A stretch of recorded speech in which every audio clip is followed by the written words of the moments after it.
Hey everybody, and welcome back to my channel. So in today's video we're going to be looking at a watercolour, and this one is from Winsor & Newton and it is Rose Madder Genuine. I have a 5ml tube of the colour and it's made in France, so it is a bit different from the old formula that you can get in white tubes, as Winsor & Newton have moved their factory to France quite a few years ago now.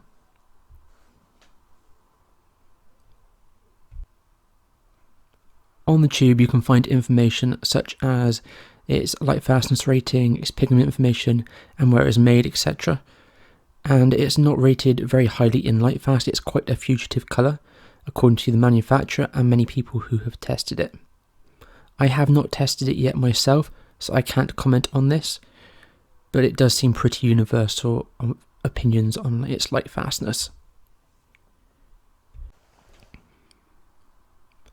So I'm just going to pour some out now onto a ceramic dish, and you can see the consistency of paint.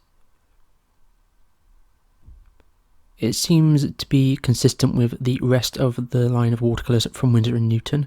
It has the same sort of consistency, kind of runny but not too runny. It's going to hold its shape.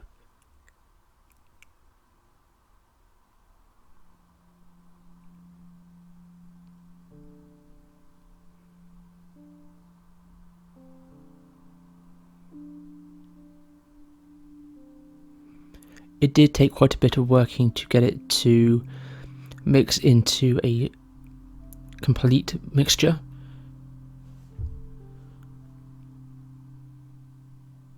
It didn't dissolve too brilliantly and wanted it to take a little bit of work to become emulsified. And as well, I noticed there were a few tiny chunks in the paint. Apparently this is normal with this colour, as it's chunks of rose madder which this paint is made from. So I have here a piece of paper ready with some of the tests we're going to do for this colour. So I'm going to do a flat wash at the top of the page, and there's a black line there so you can see its transparency or opacity and how it will look in a wash from a dark concentration to a light concentration. And I'm going to do some other tests as well, including a salt test, dispersion test, and then on the right hand side there are some squares for mixing. So I'm going to start with the flat wash.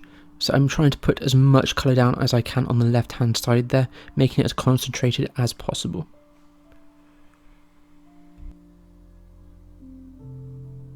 At this point there was something I was starting to notice about this paint. It smelled very, very nice and very floral and very fragrant. It smelled of roses, which is maybe not surprising as it's made of rose madder from the madder root. So it's going to smell slightly floral, but this one really smelled of roses. I don't know if this is like a chemical smell they put into the paint, or if this is just the natural smell of the root. I've not smelt any alizarin crimson that smells like this, which is made from the same plant.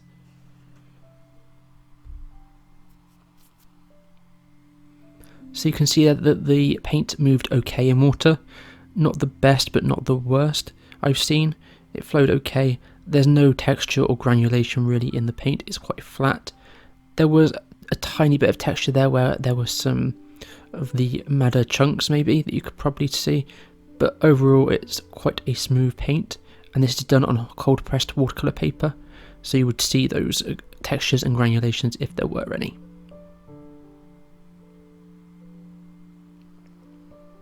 So I believe here I'm just doing a salt test, a dispersion test, and a cauliflowering test.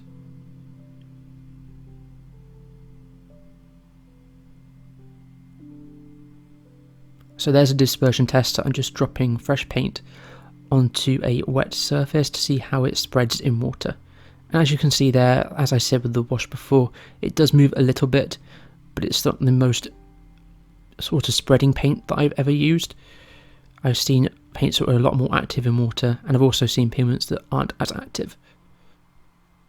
So here's the reverse of that test, where I drop clear water into a wash of paint to see how it behaves and how much the water pushes away the pigment. Again, I found the same kind of results. It pushed it away a little bit, but I have found pigments that react more to it.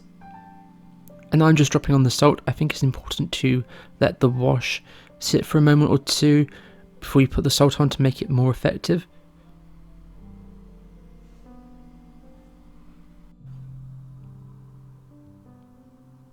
So I'm going to do some colour mixing here. I'm painting out the colours that I'm going to be mixing the Rose Madder Genuine with.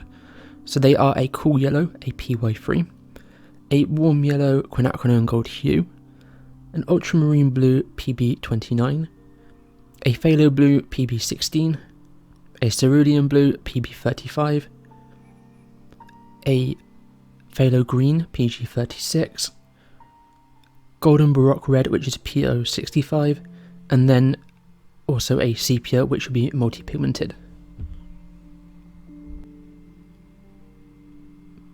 So while I'm going ahead and mixing those colours, I'm just going to tell you a little bit more information about Rose Madder Genuine.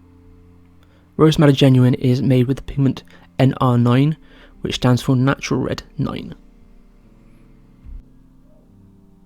According to handprint.com and the Winsor & Newton website, Rose Madder Genuine NR9 is made from the madder root, the same plant that makes alizarin crimson. This colour is transparent, non-granulating, non-staining, and fugitive. Daniel Smith also offers a version, but it's PR83, and it's quite a duller colour in comparison to the Winsor & Newton one, which is a nice pink colour. One thing to note is the Winsor & Newton version here is not heavily pigmented. I had to use quite a lot of paint to get that strong wash at the top, and for any mixes I did have to use quite a lot of the Rose Madder paint, or otherwise it would get completely eaten and destroyed by the paint I'm mixing it with.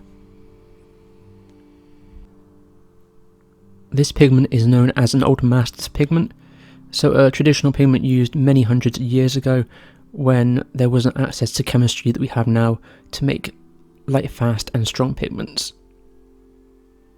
Many watercolour and art purists still use this pigment today due to the fact of its historical use in the past. However, nowadays chemistry has produced light, fast, permanent and much more intensely pigmented pigments that are now available on the market. This particular pigment is actually kind of exclusive to Winsor & Newton. One of Winsor & Newton's founders worked quite closely with the chemist that developed a new method for extracting the colour from madder root back in England, probably about 200 years ago. This chemist was George Field, and he came up with a new method of extracting the colour due to the high cost of having it imported from overseas, and the other method being quite time consuming and costly. And one of the founders worked quite closely with his notes to make sure that they were getting the right pigment and getting it how they wanted it for their paint. I'm doing here a lifting test of the paint, and I'm also going to do a glazing test to see how it fares in lifting and glazing. And then we're going to take a look at it once it's all dried.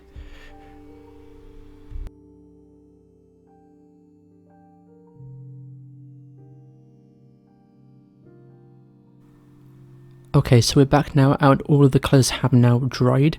There's no more wet paint. And we can see how it looks all dried and finished. We can see what it looks like now that the dust has settled and the colour shifts have all happened. So as you can see, the colour is very transparent. There's no deposit left on that black line whatsoever, and it's a very smooth paint. There's no chunks or granulation. It does lift quite easily. I managed to get that. When it comes to glazing, it's not the best at glazing, but it's also not the worst. You can glaze with it, but do be careful. Make sure it's thoroughly dried before you try and glaze with it, as I have lost some line definition there.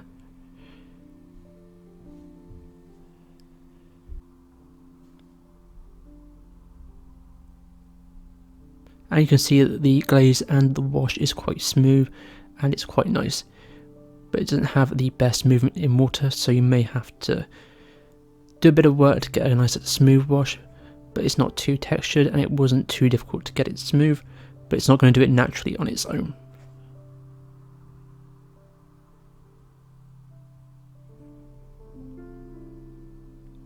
So let's turn it around and look at the other tests. So first off, the salt test there.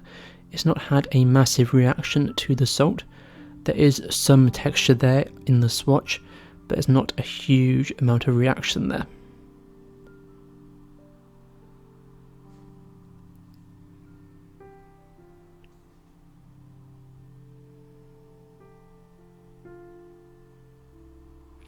When it comes to the dispersion test, it did move a little bit in water, as I said, when using it wet, but it's not moved massively. I have found other pigments disperse a lot more with more energy than this one, but it's also not going to sit completely still in the water.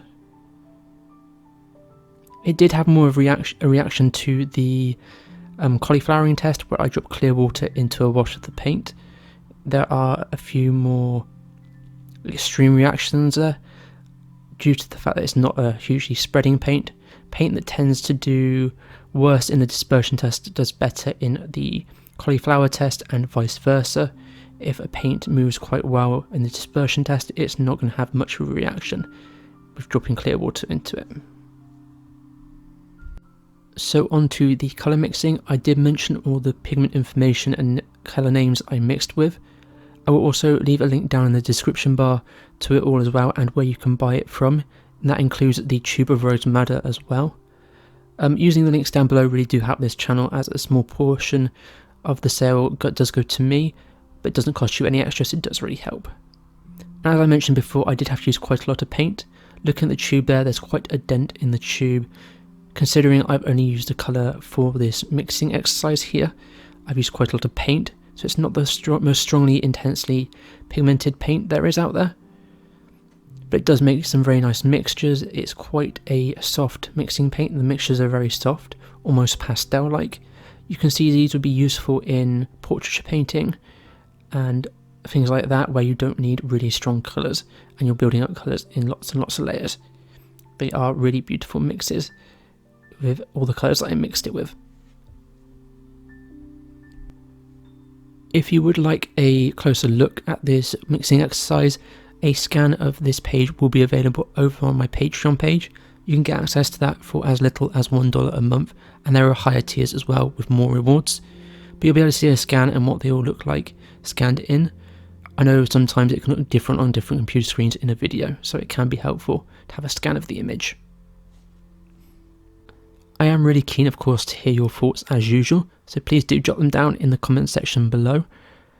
This paint is obviously quite controversial due to its fugitiveness and how pricey it is.